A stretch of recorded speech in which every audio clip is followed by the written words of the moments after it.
When I met and had known a little about the daughters of St. Paul, I readily observed that they're different. Their apostolate is different from the other congregations that I already knew then. That's what attracted me to the daughters of St. Paul. First is the spirituality of the daughters of St. Paul, which is deeply rooted in the Word and the Eucharist. Second is their simplicity of life, which I experienced when the sisters invited me to join them in their mission in Camotes Island, Cebu. Third is the mission of bringing the Word of God in its various forms to families, visiting them in their homes and going to places where people are, like in offices, schools, churches, markets, etc.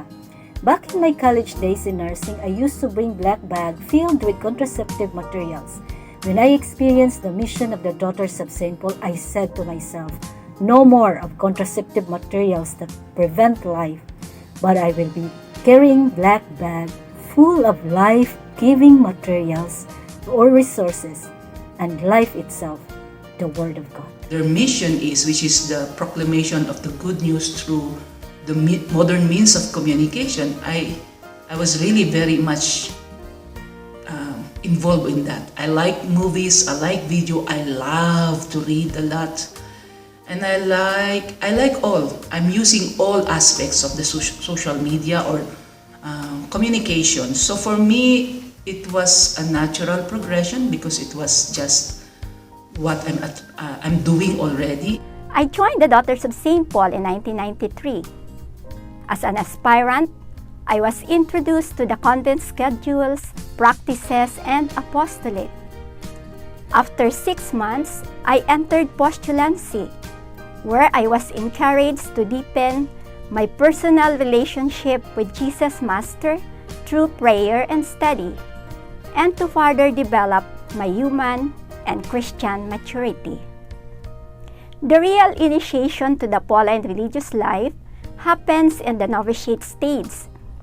Here, I studied the congregation's history, the constitutions, the sacred scriptures, and the vows of poverty, chastity, and obedience. It was a period spent in intense prayer, study, mission, and community life. My 2-year novitiate concluded with my first profession of vows.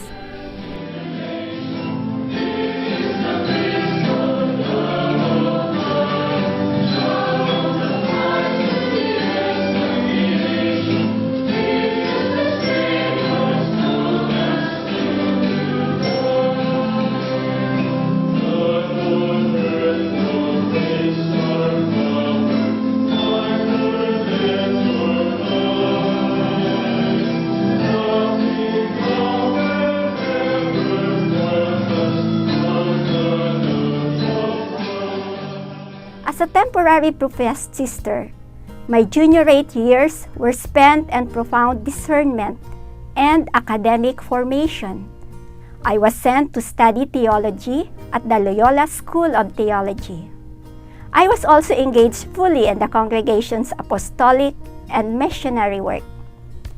After 6 years of renewing my vows every year, I finally made my perpetual profession of vows as a daughter of St. Paul, a lifelong commitment to embrace with my whole being the life of living the gospel of Jesus Christ.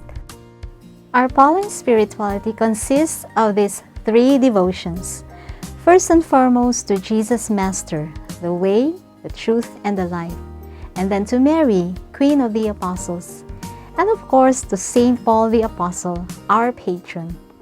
So it is a spirituality that embraces the whole human person, mind, will, and heart. It is meant to make us live and witness to who we already are, the beloved children of the Father, and brothers and sisters to one another in Jesus Christ. You were born of the Eucharist. Your food is the Eucharist.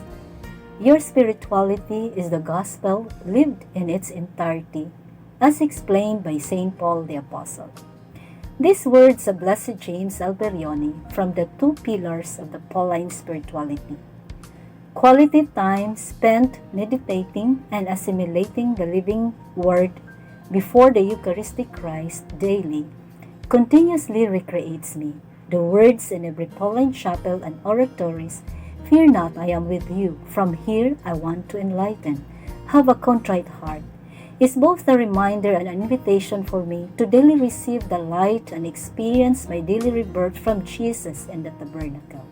Looking back at my 25 years of religious consecration, the Eucharist and the Word of God is my daily bread that transform my broken and wounded self to be Christ's healing and life-giving presence to others. In community life, there is joy in knowing that one belongs to a group of consecrated persons bonded by love. There is joy in knowing that God has given us others to console us in our afflictions. Because of different upbringings and unique family backgrounds, one has to go beyond each other's flaws to have a forgiving heart in order to work in peace and in unity. Part of our consecrated life is to make the vows of poverty, chastity, and obedience, which are the counsels of the gospel or evangelical counsels.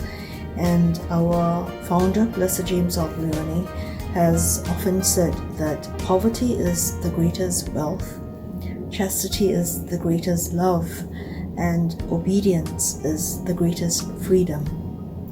And Pauline poverty has certain characteristics. They are to preserve, to renounce, to build, to produce, and to provide. The proclamation of the good news through the modern means of communication is, for me, the mission is the same in the sense of it's the mission of God. It's the good news of Jesus Christ. And the means of social communication continues to grow, continues to develop, continues to improve. But still, from my own experience here in South Africa, the need to use still the traditional means, which is the books, the CDs, the bookstore, the going to the parishes, the meeting people in the peripheries, going with them is still very much present and has to be there because there's an actual encounter with someone. They're meeting people where they are, is still there. But at the same time, we need to adapt to what is also needed at the moment. After the pandemic, there's a lot of even during the pandemic, there's a lot of questions how we can reach more people, how we can use the different means of communication now, especially in the social media and in the internet. We need to also go into that because a lot of our people, Catholics, a lot of Christians, go also into that searching for something that can help them in their spiritual life. So it is our responsibility to answer to that desire of the people to search in their searching of where Jesus is amidst the situation, amidst the experience of their life. Venerable Majorino Vigolongo, a young Pauline saint, had set himself the goal of progressing every day in all aspects of his life, such as in the apostolate, especially in his spiritual life, because he had this great desire for holiness. That is also my dream for the next 25 years of my Pauline consecrated life. I dream, I desire to grow more in love, patience, wisdom, to age gracefully and happily doing the will of God, even in the ordinariness of life. I will also ask the Lord to give me a grateful heart, for I know that a grateful heart always sees the good in everything. My dream for the next 25 years personally would be to grow in love of the Lord and of my neighbor, to grow in other-centeredness, and to always put Christ at the center of my life. On the congregational level, my dream for the next 25 years is that We will continue to grow in our relevance and spreading the good news through the media and, of course, through our very lives.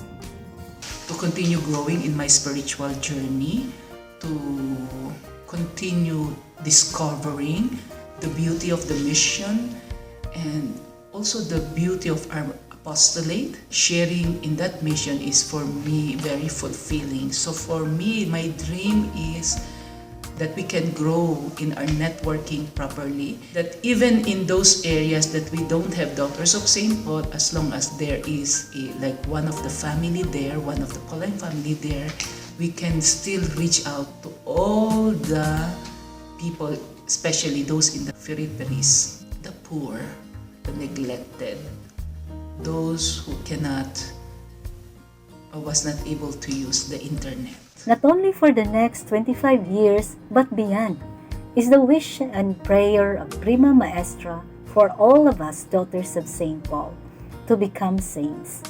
May we become holy apostles of social communication, becoming tangible, visible signs of the presence of Jesus Master in the midst of our sisters and brothers, in their joys and especially in their sufferings.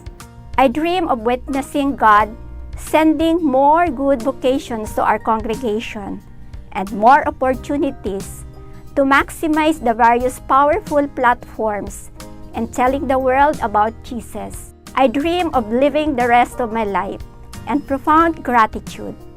Yes, I am forever loved and I am forever grateful.